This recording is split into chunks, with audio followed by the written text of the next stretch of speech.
Forkast.News is your gateway to all things blockchain. We do the deep dive and the due diligence on the blockchain projects and platforms that matter, because we aim to be the most reliable source of intellectual discourse and insight that inform, educate, and bridge the gap between the blockchain industry and the mainstream.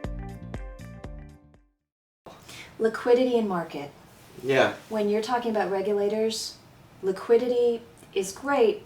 Marketplace is access, right? Sure. And then governments that depend on the goodwill of people to support the politics or the direction, whether you're talking about the US or even China. Yeah. You're going to Shanghai. We are. We are going to Shanghai. So we've, on this particular trip, we started in Tokyo, had great meetings there across the spectrum of different kinds of potential partners or customers or government bodies. Same thing is true here while we're here in Hong Kong. Is it different here? Is it different in Asia?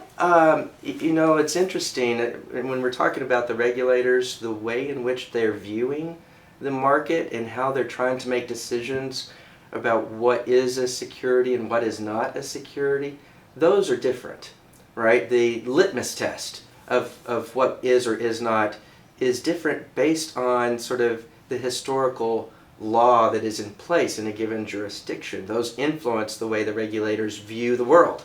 And we've seen that. And so we understand that that's different. When it comes to the partners or the companies, they all want the same thing. That's easy, right? When we come to enterprise software sales and trying to solve real world use cases using this new category of technology, that's the same process no matter where we go.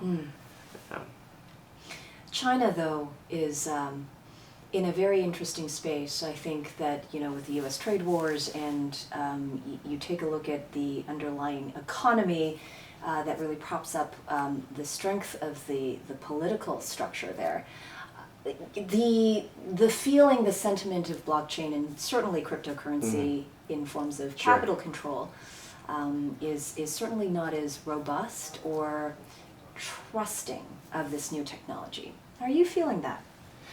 Well, it's directly impacted us. So our governing body was specifically designed to be the most distributed or representative of all constituencies in the market on a global basis. And what that looks like ultimately is a council of 39 global blue chip organizations that are representative of 18 sectors of the market and geo-distributed and term limited. So they're not members of the council forever. They can serve up to like 2-3 year terms. Like the United Nations of Hashgraph. Right, that's right, of Hashgraph.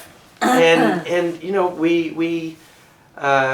we have representation from many markets today, and we did talk to some potential council members in China, but it's not possible at this moment in time for those organizations, or at least there's enough concern about regulatory the regulatory situation with the Chinese government and their participation in the governance of a cryptocurrency at all has prevented us from having the kind of relationships there that maybe we're going to have everywhere else. So there's been a direct impact.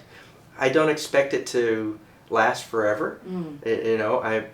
It's of course a black box. It remains to be seen what actually unfolds over time. But I'm hopeful that as the market matures and the new category matures in lots of different ways, that regulators will become more amenable to participation on the part of Chinese firms in something that's global like this. I had a similar conversation the other day with some Hong Kong legislators, and really taking the view of Hong Kong potentially, and it was the first time I really heard it, that it is of course part of China.